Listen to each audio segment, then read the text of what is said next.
Eu convido os irmãos a abrirem a palavra de Deus no Evangelho de Lucas, capítulo 15. Lucas, capítulo 15.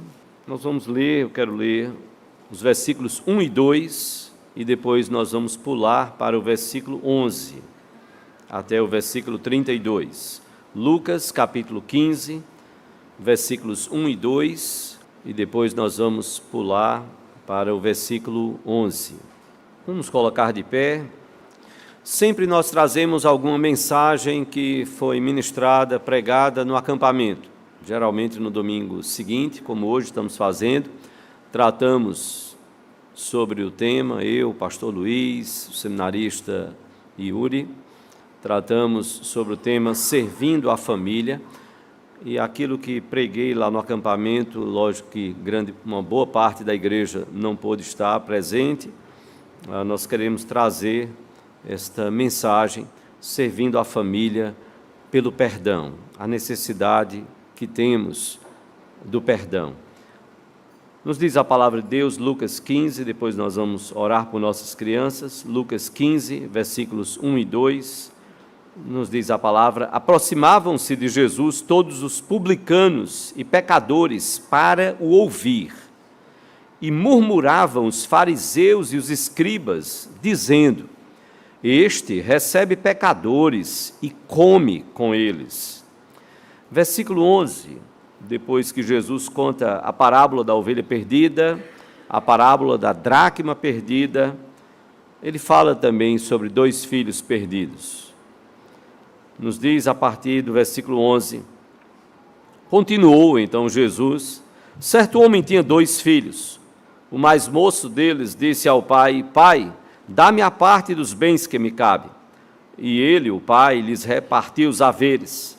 Passados não muitos dias, o filho mais moço, ajuntando tudo que era seu, partiu para uma terra distante e lá dissipou todos os seus bens, vivendo dissolutamente. Depois de ter consumido tudo, sobreveio àquele país uma grande fome, e ele começou a passar necessidade. Então ele foi e se agregou a um dos cidadãos daquela terra, e este o mandou para os seus campos a guardar porcos. Ali desejava ele fartar-se das alfarrobas que os porcos comiam, mas ninguém lhes dava nada. Então, caindo em si, disse: quantos trabalhadores de meu pai têm pão com fartura, e eu aqui morro de fome. Levantar-me-ei, irei ter com meu pai, e lhe direi: pai, pequei contra o céu e diante de ti. Já não sou digno de ser chamado teu filho. Trata-me como um dos teus trabalhadores. E levantando-se foi para seu pai.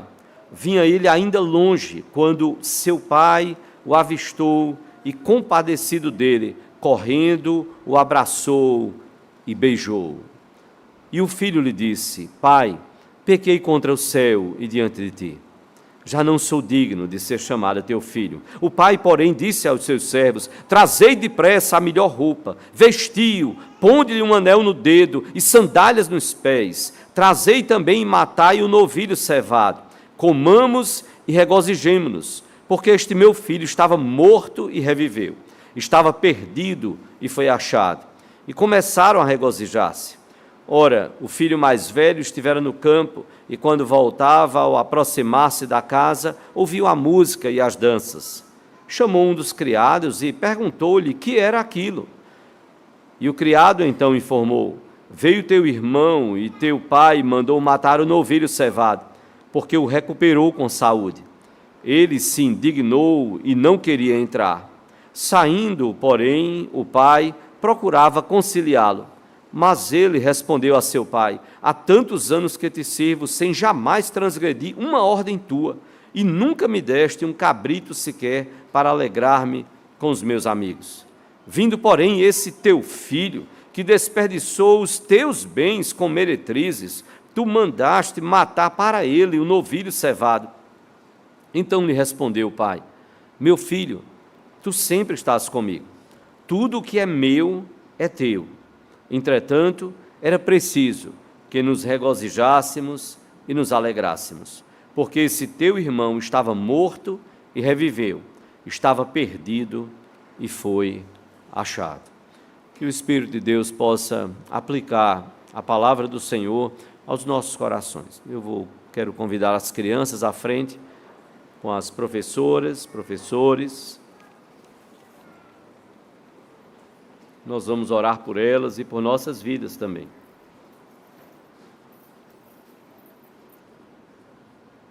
Vamos orar, vamos curvar a nossa fronte, fechar os nossos olhos, todo mundo de olhinho fechado, vamos falar com Deus. Deus amado, nós te agradecemos pelo perdão dos nossos pecados. Não fosse o teu grande amor em nos perdoar, e nós não estaríamos aqui. Não só não estaríamos aqui como igreja, nós não estaríamos também, Senhor, na eternidade contigo. E por causa do teu perdão, que nós temos acesso a ti, ó Deus. Podemos orar ao Senhor, podemos clamar ao Senhor, podemos confessar os nossos pecados, as nossas faltas, e recebendo do teu perdão, Senhor, podemos estender o perdão uns aos outros. Fala ao nosso coração, Senhor, através da tua palavra, que o teu Espírito possa aplicar a tua palavra às nossas vidas, aos nossos relacionamentos. Que o Senhor fale ao coração dos nossos pequeninos, que eles aprendam com os pais, com parentes, com os responsáveis por eles, que buscam viver uma vida cristã, que honra e glorifica o teu nome, que eles aprendam sobre o perdão, tão necessário, Senhor, nas nossas famílias, na igreja, na sociedade. Por isso, ó Deus, nós clamamos que nos abençoes, nos faças compreender aquilo que queres de nós. E que a exemplo, Senhor, daquele filho pródigo, mais jovem, mais moço, possamos ter atitudes que possam honrar e glorificar o teu nome na direção do perdão, de sermos perdoados, Senhor. Tem misericórdia das nossas vidas. Abençoa-nos e fala aos nossos corações. Nós clamamos isto, por tua graça e misericórdia, pelos sacrifícios do Senhor Jesus, que Ele receba toda a honra, toda a glória e todo o louvor. Oramos assim, Pai, em nome de Jesus e para a glória dele. Amém, Senhor. Amém. Podeis assentar-vos.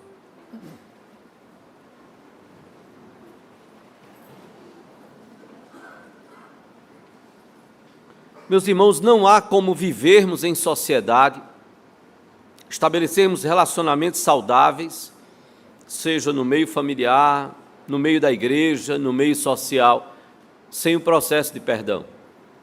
Eu fiz questão de ler no acampamento, eu não li esses 2 primeiros versículos, do capítulo 15, quando a Bíblia diz que aproximavam-se de Jesus todos os publicanos e pecadores. Os publicanos eram como auditores fiscais, eram odiados pelos judeus. Haviam judeus que recebiam a concessão dada pelo Império Romano para cobrar impostos, e eles cobravam impostos dos seus próprios compatriotas. Então imagina um judeu que cobrava imposto judeu e enriquecia com isso.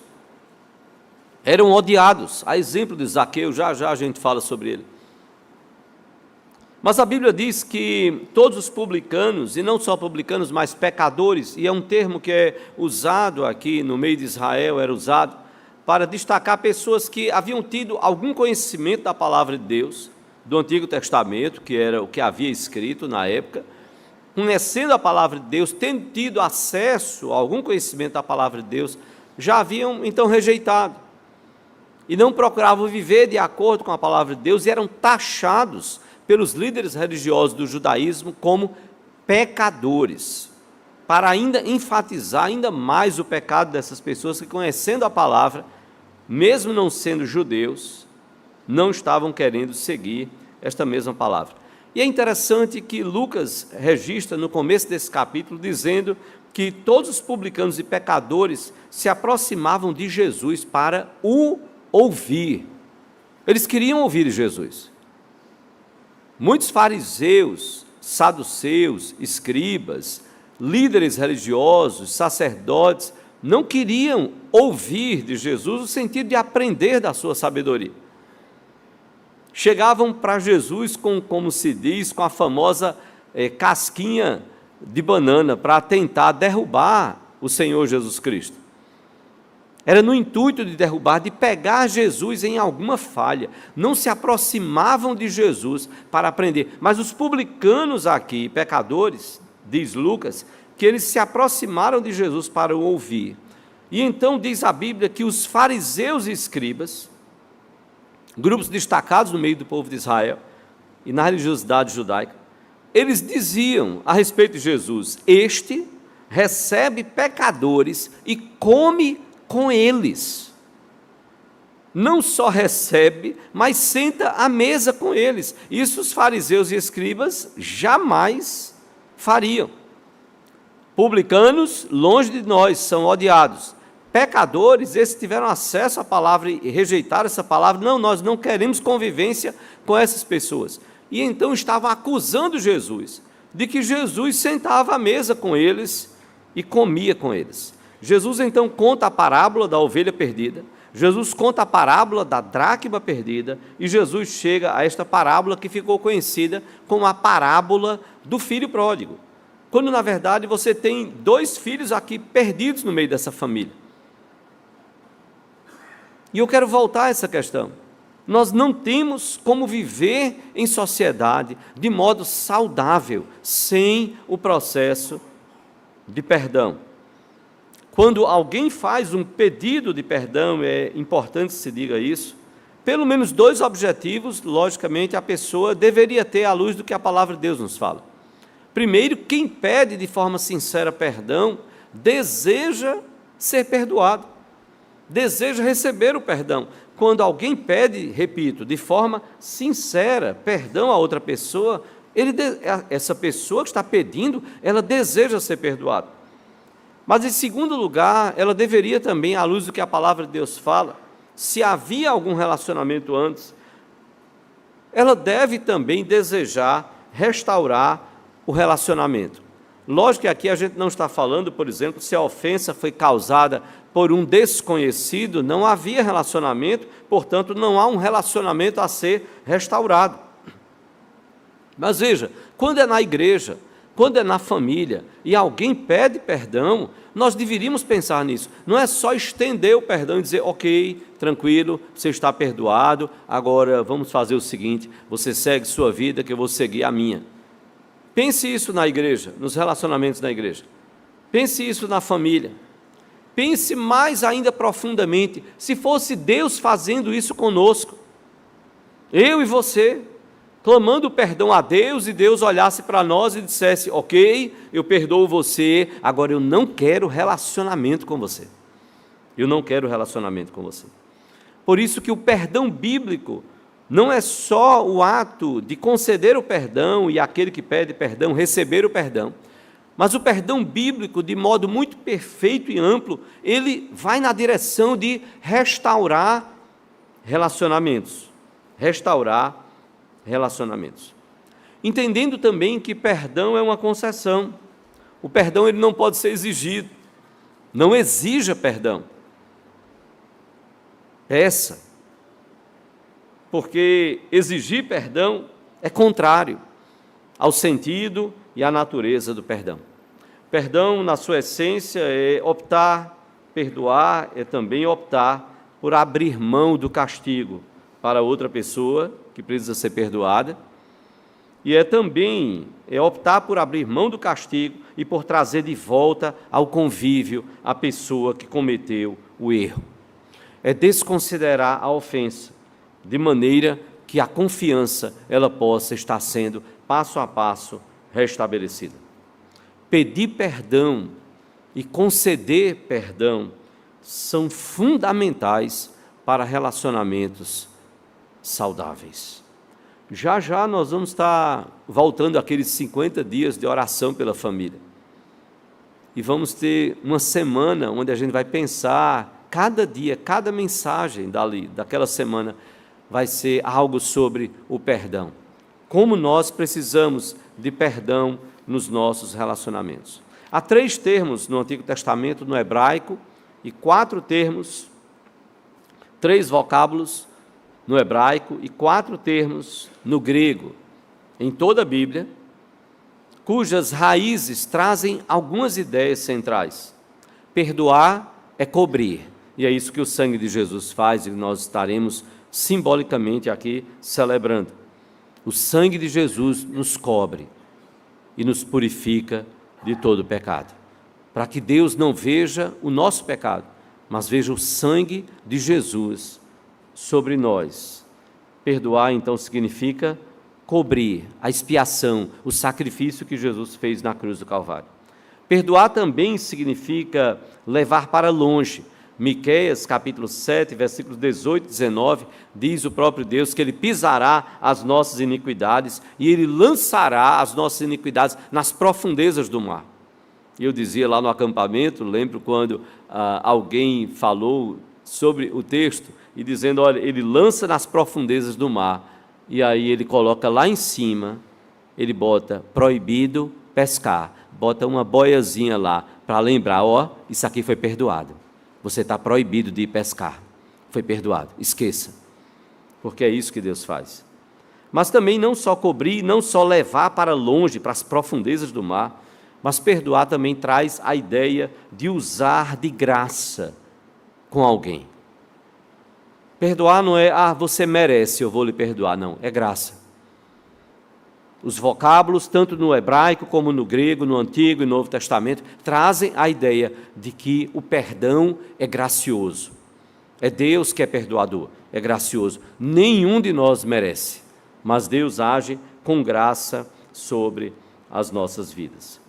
A concessão de perdão, do perdão dado por Deus, e que é muito didático e nos ensina nos nossos relacionamentos, significa que não há mais barreira entre nós e Ele. Quando Deus nos perdoa, não há mais barreiras. E nós precisamos aprender isso nos nossos relacionamentos. Quando nós não pedimos perdão, nós abrimos porta para que o outro peça justiça. Peço reparo. Sem pedido de perdão, a ofensa permanece como uma barreira separando duas pessoas. Sem pedido de perdão, afeta-se o relacionamento. Sem pedido de perdão, não pode haver alívio na consciência. Quantas famílias nós temos marcadas pela falta de perdão? De um lado, também quantas famílias temos de pessoas que não pedem perdão e não aprendem a pedir perdão. Não aprendem a pedir perdão. Se as paredes do gabinete falassem. Ainda bem que você pode entrar lá no gabinete, entra e sai, e as paredes não falam. Há muitos e muitos anos, conversando com um homem, ele disse, pastor, minha esposa nunca me pediu perdão. Depois de décadas e décadas de casamento. Nunca me pediu perdão. E eu fiquei pensando, meu Deus, eu não sei, se eu disser para ele que ele casou com uma santa, ele vai ficar com raiva de mim. Porque se ela nunca pediu perdão, então ela nunca errou. Será que alguém, depois de tanto e tanto tempo, por favor, não cutuque seu cônjuge. Não é como quem diz, olha, é para você. Há pais que não aprenderam a pedir perdão aos filhos. E por isso também, desta forma, filhos não aprendem a pedir perdão. Nós vamos crescendo em famílias inchadas, inflamadas e orgulhosas, sem o perdão, sem a prática do perdão e sem o pedido de perdão. Não é só sem conceder perdão, mas é também sem aprendermos a pedir perdão e a necessidade que temos de fato disso. Pedir perdão pode ser aprendido e nós precisamos aprender. Eu citei um pensamento errado de um filme dos anos 70, você que viveu os anos 70 e talvez tenha assistido esse filme, eu nasci em 66, ainda era um bebezinho, Love Story. Esse filme tem uma frase que foi perpetrada ao longo de décadas. E a frase era, amar é nunca ter de pedir perdão. Isso é mentira. Amar é nunca ter de pedir perdão. Não. Amar é pedir perdão. Você ama e você ama tanto que você não quer ver aquele relacionamento destruído. E porque você ama, você olha para o outro e você vai fazer o pedido de perdão. Sim, Pedir e conceder perdão é uma constante para relacionamentos restaurados e que vão sendo restaurados e felizes. E diria mais, cristãos, nós precisamos como família pensar sobre isso. Que grande necessidade nós temos. Olhe para o texto que nós lemos, de Lucas capítulo 15. Pelo texto fica claro que o pai perdoou. Apesar desta palavra perdão não aparecer em todo o texto. Por outro lado também, o texto nos dá a entender que o filho mais velho, ao ver toda aquela festa, tudo que estava rolando ali no meio da família para aquele seu irmão mais novo, o texto nos dá a entender que aquele filho, pelo menos até aqui, não perdoou. E como é uma parábola, não vai entrar depois em muitos detalhes. Mas isto mostra também a dureza de coração dos escribas, dos fariseus, daqueles líderes religiosos que não perdoavam, que eram tão pecadores quanto publicanos e pecadores, mas não se viam assim, não tinham esta humildade. Infelizmente, hoje em dia, há uma certa banalização do perdão. O perdão de Deus, para nós, nunca esqueça, custou a vida do seu filho. Imagina você como pai, vendo o seu filho morrendo por pessoas que não merecem, como eu e você. Então pare e pense, a gente não tem nem condição de ter a dimensão do sofrimento do coração de Deus Pai, ao ver Deus Filho ali crucificado, e o meu e o seu pecado lançados sobre o Senhor Jesus Cristo. Por isso nós precisamos valorizar o perdão. Por isso que nós precisamos, então, também pensar no perdão para o nosso próximo.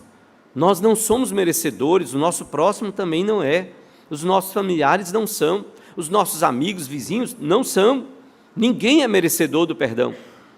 E assim como nós fomos perdoados, precisamos estender o perdão para o nosso próximo. Mas infelizmente, repito, há uma banalização desse perdão.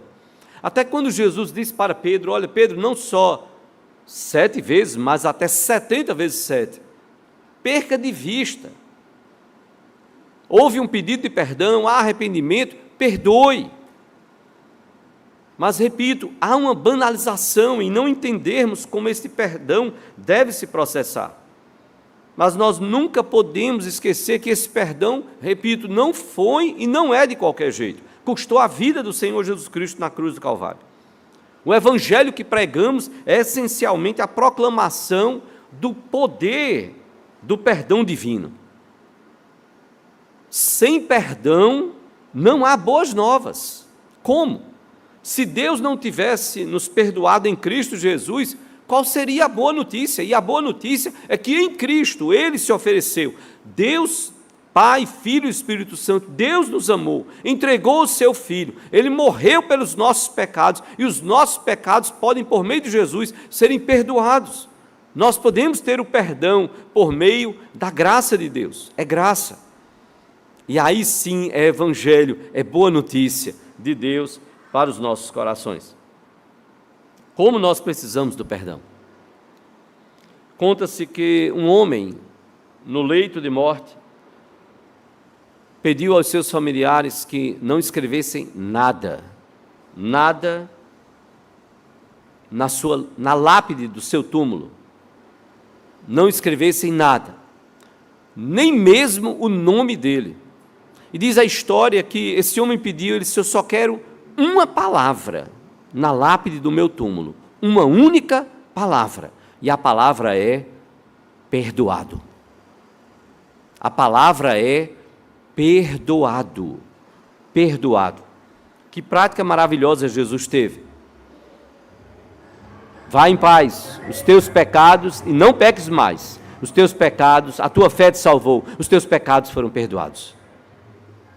Perdoou o paralítico, perdoou a mulher acusada de adultério, e assim foi estendendo, perdoou a Maria Madalena, a tantos e tantos o Senhor Jesus Cristo perdoou. E então olhe para a parábola do filho pródigo. Há muitas lições sobre o perdão, mas eu gostaria, como fiz, repito, no acampamento, eu queria focar em algumas atitudes que nós precisamos ter na questão do perdão, que são necessárias a partir do nosso próprio núcleo familiar. E eu vou dizer com mais ênfase, a partir do nosso casamento. Nós precisamos dessas atitudes nos nossos casamentos, para que os nossos filhos aprendam conosco, para que pais e filhos possam ser marcados por essa relação, que a partir do casamento aprendem do perdão bíblico e do que Deus quer. É custoso? Sim, não é fácil. Às vezes a gente enrola a língua e fica lá com a dificuldade enorme de pedir perdão. E não é só o pedido, não é só a língua, mas algumas atitudes que aprendemos aqui com este filho pródigo. Servindo a família pelo perdão. Que atitudes nós precisamos ter? A primeira atitude está no versículo 18. Olha o que a palavra de Deus nos fala. A primeira atitude é assumir o erro. Lucas 15, 18, a Bíblia diz que depois de tudo que aquele filho, que gastou tudo, parte da sua herança, que recebeu do pai, acabou com tudo. A Bíblia diz então no versículo 18, ele diz: levantar-me-ei, irei ter com o meu pai e lhe direi: pai, pequei contra o céu e diante de ti. A primeira coisa, se nós queremos de fato fazer um pedido de perdão sincero, honesto, se nós queremos fazer um pedido como casal, pais para filhos, filhos para pais, e eu quero pensar muito aqui, a família, não se diz tanto, é a célula máter, certo? O que é que nós ensinamos para o mundo? O que ensinamos para o mundo? Ensinamos a partir do nosso lar, como nós vivemos esse perdão. A primeira atitude é assumir o perdão, como esse filho colocou: pai, eu pequei contra o céu e diante de ti. Há pessoas que se sentem culpadas, sim, por vezes, nas nossas famílias, mas elas querem atribuir a outras. Ah, não, eu errei, mas porque fulano fez isso, aquele errei, aquele pequei, já se perdeu. Diante de tanta culpa que é lançada sobre outros, a pessoa não assume o seu erro. Alguns acham que assumir o erro é sinal de fraqueza. Não, é nobreza espiritual. É nobreza. Assumir o erro é ter a noção do erro cometido. É ter consciência de que de fato errou. É saber que o comportamento está errado, e fazê-lo isso de forma muito sincera, honesta. Você não tem por que pedir perdão por aquilo que você não fez de errado, por aquilo que você não fez de errado. Você não fez. É diferente diante de Deus. Isso estou tratando do perdão entre nós como seres humanos. Olha, eu já estou lhe pedindo perdão, não fui eu que fiz isso, mas eu estou lhe pedindo perdão. Não, isso está errado. Não foi você que fez.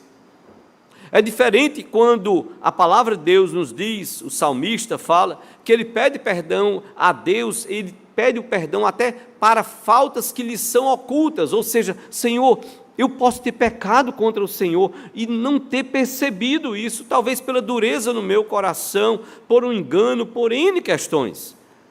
Mas na relação humana, não. Quando nós erramos, nós precisamos assumir o erro.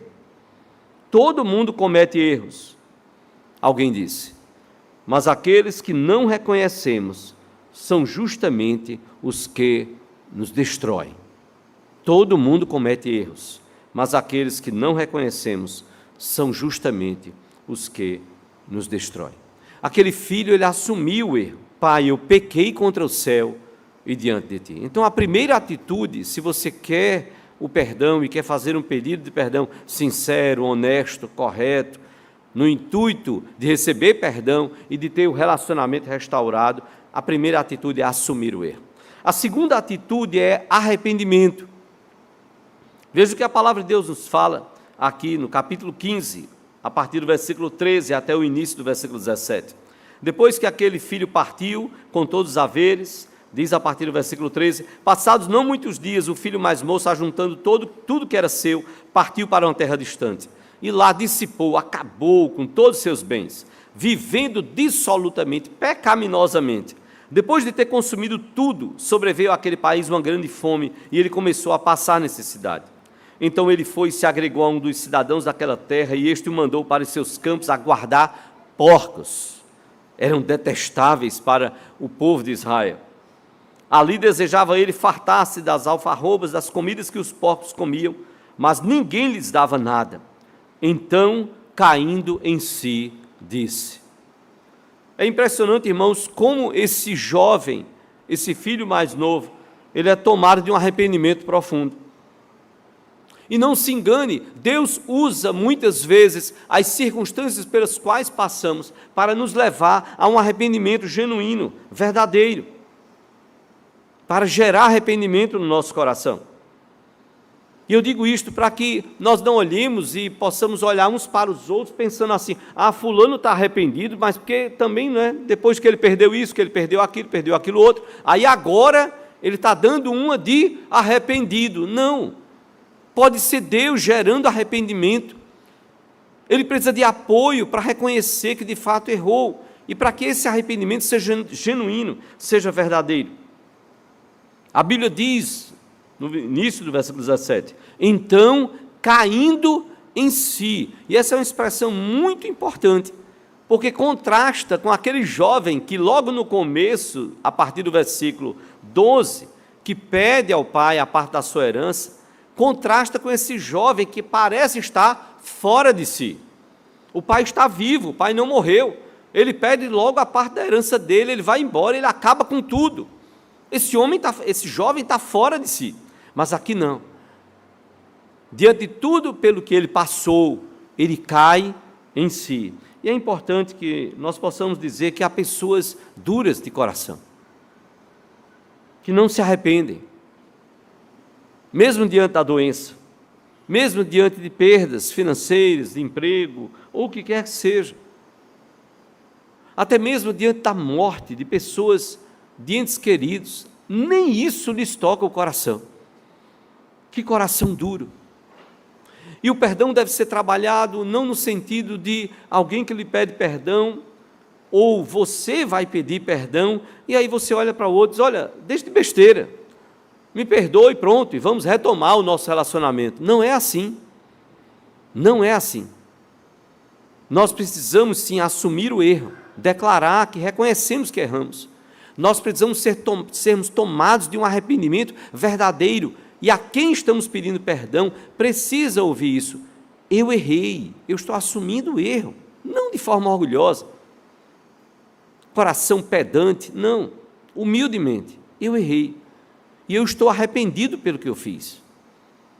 Em vez de dizer deixe de besteira, não, diga eu sinto muito. Meu coração está dolorido por isso. Demonstre um arrependimento verdadeiro. Nós precisamos disso em relacionamentos conjugais. Não é quando um cônjuge olha para o outro e diz: olha, deixa de besteira, vamos retomar o nosso casamento, a nossa... Não, não é assim. Não é assim. Eu errei. Eu errei. E eu estou profundamente arrependido. Eu estou triste pelo que eu fiz, muito triste. Eu preciso do seu perdão. É uma segunda atitude. Assumir o erro, em primeiro lugar, arrependimento. Quem sabe, uma terceira atitude. Pode ser que haja espaço para esta terceira atitude. Compensar prejuízos. É o mínimo que é possível em termos de ação. Isso demonstra para o outro que nós estamos realmente reconhecendo que erramos, que estamos arrependidos e que, quem sabe, se é possível, nós queremos compensar o outro por algo que fizemos, por algum prejuízo que foi trazido àquela pessoa. Há pessoas que foram ofendidas, que quando recebem um pedido de perdão de outro, sem a compensação de prejuízos, quem sabe você já ouviu isso até no meio da sua própria família, casamento, ou seja lá o que for, alguém chega e comenta com o outro: fulano veio me pedir perdão, e ele pensa que é assim, só chegar e dizer: olha, me perdoe e pronto, estamos resolvidos, está tudo resolvido, tal. Não, não é assim não.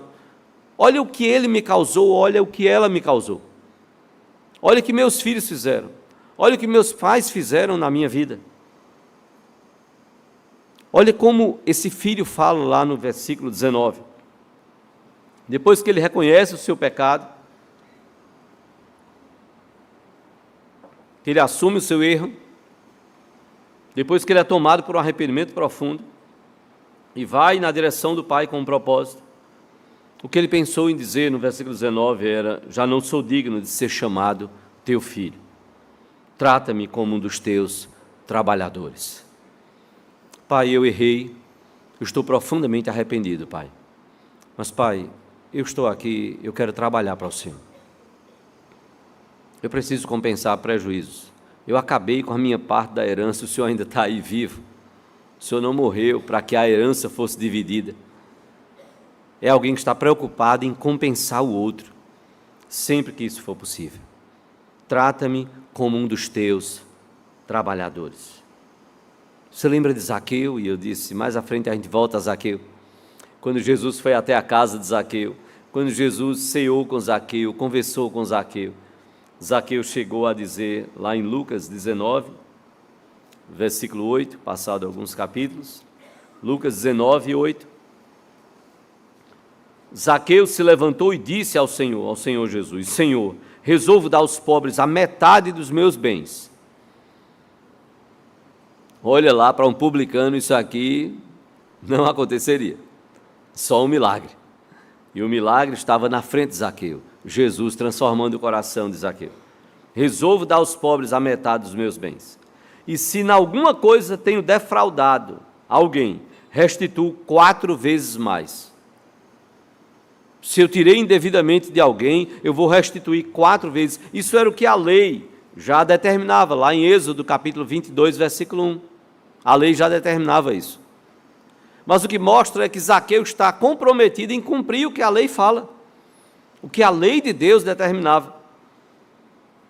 Mostra a preocupação de Zaqueu de compensar e de ir além. Eu não vou devolver o que eu tirei, eu vou dar 4 vezes mais. Ele está preocupado em compensar prejuízos. E o milagre começa a acontecer. O coração de Zaqueu vai sendo transformado. O que é que você precisa, o que é que nós precisamos compensar nas nossas famílias? Infelizmente, por um lado, há coisas que talvez não haja mais como compensar. E se a gente teria o desejo de compensar e não é possível mais, é preciso que o outro saiba que nós desejaríamos compensar, ainda que não seja talvez possível. Mas há uma quarta atitude aqui no filho. Não só assumir o erro, não só arrependimento, não só compensar prejuízos, mas também o filho nos ensina que é preciso mudar. Se nós queremos perdão, se nós queremos que a nossa família seja de fato restaurada, os nossos relacionamentos partindo da família, mas não se limitando à família, nós precisamos de mudança. Se nós queremos ser perdoados, nós precisamos de um plano de mudança e agirmos na direção da mudança. Lucas capítulo 15, se você olhar a partir do versículo 17, a Bíblia diz, então caindo em si, disse, até aqui ele está só planejando. Quantos trabalhadores de meu pai têm pão com fartura e eu aqui morro de fome? Levantar-me-ei, é plano, levantar-me-ei, irei ter com meu pai e lhe direi, pai, pequei contra o céu e diante de ti, já não sou digno de ser chamado teu filho, trata-me como um dos teus trabalhadores. Esse é o plano. E nós precisamos de planos, de mudança. O que é que precisa mudar? O que é que precisa mudar? Quer ver a ação? Olha os versículos 20 e 21. E levantando-se, ele não disse antes, levantar-me-ei. No versículo 18, agora ele se levanta de fato. E levantando-se, foi para seu pai. Vinha ele ainda longe, quando seu pai o avistou e, compadecido dele, correndo, o abraçou e o beijou. Ele planejou e ele coloca esse plano em ação. Ele se levanta e vai na direção do seu pai. O pai o avista, E o pai corre ao encontro dele. Estênio Márcios tem uma música belíssima, um louvor belíssimo, falando sobre esse pai que está lá no portão, à espera desse filho, dia após dia, até a vinda desse filho. E ele termina o louvor dizendo: está deserto, depois que o filho volta, está deserto o portão. Aquele que era esperado voltou, agora o portão está deserto. O pai recebeu aquele filho, de forma tão bela, poeticamente ele coloca isso, mas veja, o filho parte para a ação. E no versículo 21, a Bíblia diz que esse filho diz ao seu pai: pai, pequei contra o céu e diante de ti, já não sou digno de ser chamado teu filho. Pequei contra o céu e diante de ti, já não sou digno de ser chamado teu filho.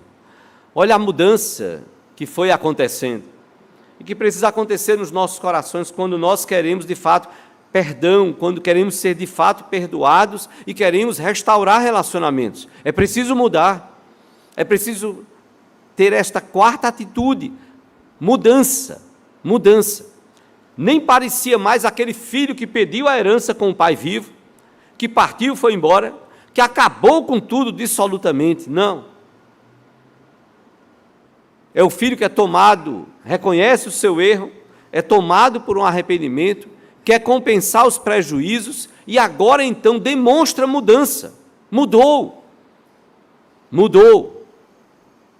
O coração mudou. Há pessoas que muitas vezes, infelizmente, não se esforçam para mudar. Já ouviu alguém dizer assim: eu sou assim mesmo. Se você quiser que eu fique com você, eu sou assim mesmo. Eu sou desse jeito, eu nasci assim, eu vivi assim, minha família era assim, e não muda. Se nós queremos perdão, nós precisamos de mudança. Já ouviu alguém dizer: olha, eu peço perdão, mas eu não vou mudar. Como assim? Você está pedindo perdão, mas não vai mudar. Então, esse erro vai continuar acontecendo ao longo de toda a nossa vida. Não deveria ser diferente. Vamos orar juntos, que Deus nos fortaleça, que o Senhor nos dê força, me dê força para que, de fato, eu mude. E que haja, de fato, mudança. É importante verbalizar isto, como fez o filho pródigo aqui, demonstrando um real desejo e ação para a mudança. Não é só ter o desejo no coração, é agir na direção da mudança. Aquele que foi ofendido, seja um cônjuge, seja os pais, seja os filhos, precisam ver que está havendo uma mudança no coração dessa pessoa, do outro, daquele que está pedindo perdão, para que este perdão se solidifique, para que os relacionamentos sejam transformados no meio da família. Servindo a família pelo perdão, nós precisamos então dessas atitudes: assumir o erro, arrependimento, compensar prejuízos, mudança. Mas por último, e não menos importante, nós precisamos do pedido de perdão. Às vezes essas coisas vão acontecer concomitantemente, ao mesmo tempo, todas elas. Assumir o erro, sermos tomados por um arrependimento profundo, manifestar que nós queremos compensar algum prejuízo, já começar a mudança de atitude, enquanto ali pedimos o perdão. É interessante porque o versículo 21, a Bíblia diz que: e o filho lhe disse: pai, pequei contra o céu e diante de ti, já não sou digno de ser chamado teu filho. Foi uma declaração sincera e profunda. Nós não encontramos a palavra perdão aqui. Nós não encontramos. A declaração desse filho já é um pedido de perdão, que não consegue terminar. Se você observar o versículo 19, ele tinha planejado mais. Já não sou digno de ser chamado teu filho. Trata-me como um dos teus trabalhadores. Trata-me como um dos teus trabalhadores. Isso aqui, quando ele vai falar Jesus não conta na parábola que ele disse: já não sou digno de ser chamado teu filho. É o final do versículo 21. O pai irrompe ali. O pai, porém, disse aos seus servos. Aí o pai começa ali, ele não termina: trata-me como, o filho não termina, trata-me como dos teus trabalhadores, não. Aquilo que o filho diz, arrependido profundamente: já não sou digno de ser chamado teu filho. Não sou digno, pai, de ser chamado teu filho. O pai irrompe ali e diz: tragam depressa a melhor roupa, vestiu, ponde-lhe um anel no dedo, sandálias nos pés, trazei também e matai o novilho cevado. O pai quer celebrar restauração. O pai quer celebrar tudo aquilo que já estava acontecendo no coração do filho. E é uma forma do pai dizer ao filho: eu estou perdoando você, meu filho. Acabe com isso. Acabe com essa história. Já não sou digno de ser chamado teu filho. Você continuou sempre sendo o meu filho. Eu esperei por sua volta. Como alguém que falou ao filho depois de anos e anos desse filho ter deixado a casa no interior, na Europa, contava-se a história. Quando o filho voltou, encontrou a porta da casa aberta. Já era tarde da noite, já madrugada. Ele entrou, acordou a sua mãe e disse: mãe, eu voltei. Anos e anos se passaram, sem uma comunicação sequer. E depois começaram a conversar. Ele disse: mãe, a senhora esqueceu a porta da casa aberta.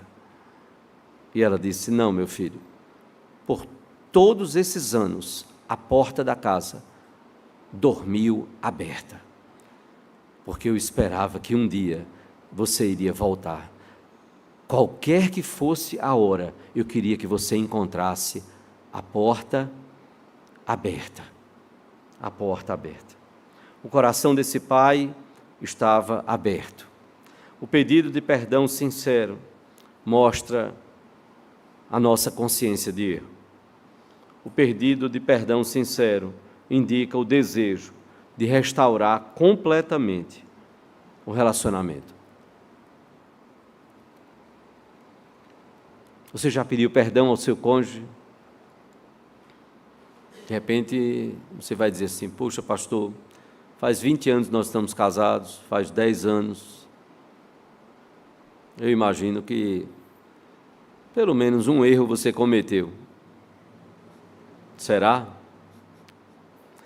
Como é restaurador quando nós podemos ter essas atitudes.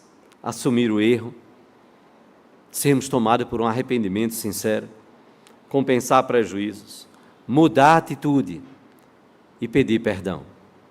Isso não é mágico. Não é mágico nem é mágica. Isso é cristianismo. É quando nós colocamos em prática aquilo que Deus quer das nossas vidas. Relacionamentos conjugais são restaurados desta forma. Relacionamentos filiais são restaurados desta forma. Relacionamentos eclesiásticos são restaurados quando assim vivemos. Relacionamentos sociais são restaurados quando nós praticamos esse perdão à luz do que a palavra de Deus nos fala. 3 pequenas frases. Também falei sobre isso no acampamento. Que aprendemos. O pastor precisa aprender. Congressos, leituras. E eu nunca esqueci quando fiz sozinho, nem sabia que Solange existia, o seminário Lar Cristão. Era para casais e seminaristas foram autorizados a entrar, se inscrever e participar do seminário. Pastor Jaime Kemp, que investia ali em seminaristas solteiros na época, mas imagino que no coração daquele pastor missionário, conhecido no Brasil e no exterior, o coração dele estava investindo e sabia que estava investindo em futuros maridos, seminaristas que haveriam de constituir o seu lar. Que 3 frases tão preciosas para os nossos casamentos. E ali ele nos ensinava à luz do que a palavra de Deus nos ensina. 3 pequenas frases. Primeira, eu errei. Você vai precisar dizer isso para o seu cônjuge, talvez para pais e filhos, filhos e pais. Eu errei. Segunda, me perdoe. Me perdoe. E a terceira, eu amo você. Eu amo você.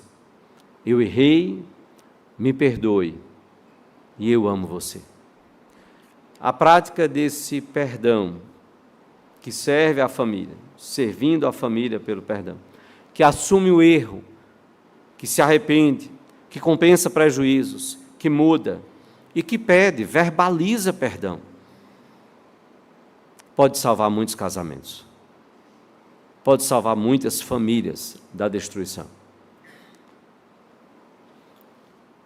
Conta-se a história que tão famosos, Ariano Suassuna, contou em uma de suas palestras, que certa vez ficou muito chateado com um grande amigo. Ariano, se não todos, a maioria deve saber, era torcedor fanático do esporte. E o seu grande amigo Capiba era torcedor fanático do Santa Cruz. Naquele chamado supercampeonato, Santa Cruz venceu, e segundo Ariano, seu grande amigo Capiba, ficou insuportável, como hoje está ficando um pouquinho insuportável os rubro-negros. Passem direto lá na porta por mim, viu? Podem dar um grande abraço no pastor Luizinho. Capiba ficou insuportável. Por mais que Ariano mostrasse que o Santa Cruz, dizia a história, não teve time para ganhar tudo de uma vez, que então teve que ter mais disputas, gerando a ideia do supercampeonato, eles terminaram se separando. 2 grandes amigos terminaram se separando. Ariano ficou chateado, mas refletindo a que ponto tinham chegado de estragar uma grande amizade por conta de time de futebol, Ariano decidiu pegar um táxi para ir até a casa de Capiba para se desculpar e se reconciliar com o amigo Capiba. Qual não foi a sua surpresa? Que ao chegar na casa de Capiba, ele lá não estava. Os vizinhos informaram que Capiba tinha pego um táxi para ir até a casa de Ariano, para se reconciliar com o grande amigo. O que é que você está disposto a fazer? 2 grandes amigos que foram na direção um do outro.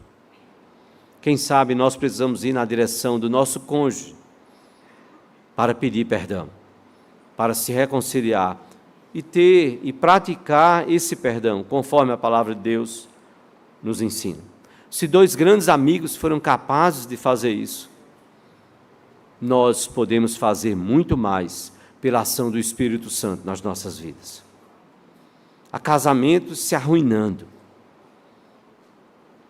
há relacionamentos de pais e filhos se arruinando, há relacionamentos entre filhos, entre irmãos se arruinando, como a exemplo deste filho mais velho que não queria entrar para a festa, condenando o filho mais novo. Vamos lembrar do perdão de Deus. Ele teve a iniciativa para perdoar o meu e o seu coração. Quanto mais mágoa guardamos no coração, mais veneno tomamos, pensando que é o outro que vai morrer, somos nós que adoecemos. Nós precisamos do perdão. Nós precisamos servir a família pelo perdão. Assumindo o erro, arrependendo-se, compensando prejuízos, mudando a atitude e fazendo, por fim, o pedido de perdão. Que o Senhor Deus tenha misericórdia de nós, abençoe a partir das nossas famílias, nos abençoe para que possamos praticar o perdão. Para que, vivendo esse perdão em família, nós possamos aprender a viver esse perdão na igreja. Eu não vou tratar aqui de um outro lado do perdão. Pastor, e quando eu não sei se a pessoa verdadeiramente se arrependeu, ou talvez ela não se arrependeu? entregue a Deus, mas não guarde mágoa, que senão você vai adoecer. Entregue ao Senhor. Clame a misericórdia de Deus sobre a vida, quem sabe, desta outra pessoa e sobre a sua própria vida, a nossa própria vida, para que a gente não seja como os escribas e fariseus que estavam acusando Jesus de comer com publicanos e pecadores, mas foram aqueles publicanos e pecadores que estavam se dispondo a ouvir a palavra do Senhor Jesus. E a palavra que Jesus trazia ali era: este Deus maravilhoso é o Pai desta parábola, que quer perdoar os nossos corações. Que possamos servir a família, a começar da nossa família, pelo perdão. Que o Senhor Deus nos abençoe.